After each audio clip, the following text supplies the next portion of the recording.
Ukrainian President Volodymyr Zelensky has repeatedly called on NATO to enforce a no-fly zone over his country, sparking debate around its consequences in which most military and political leaders have come out against the idea. Speaking to Al Jazeera, Associate Professor of Political Science Peter Harris explained a no-fly zone in Ukraine would mean prohibiting Russian military planes from flying over it, and retired U.S. military personnel writing for the War on the Rocks site detailed that this involves maintaining not only control of the air, but also the elimination of threats from the ground.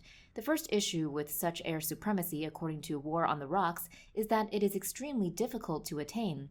And the second is that it may not help Ukrainian aircraft, as currently they are not under major threat from Russian ground defenses, which are only available to the Russians in Russian-controlled areas.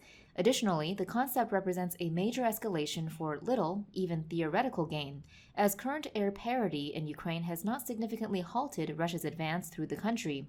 Enforcement would require flights into Ukraine airspace, putting NATO forces directly in contested airspace, while surface-based air defenses in bordering countries would not allow for domination of airspace Russian aircraft were flying in, but would invite the escalatory response of Russia attacking NATO aircraft from outside Ukraine.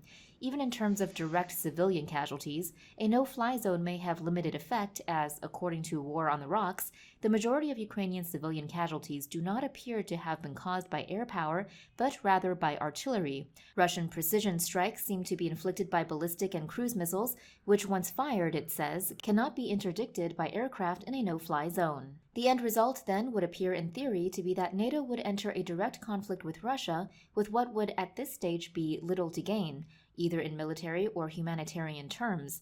Furthermore, in such a scenario, if there was a hot conflict between Russia and a NATO member, then ultimately nuclear weapons are on the table, Peter Harris explained to Al Jazeera.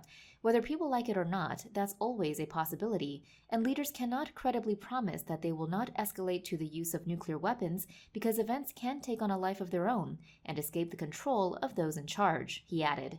Russian President Vladimir Putin has already alluded to this danger, saying he had put his nuclear forces on high alert 2 weeks ago.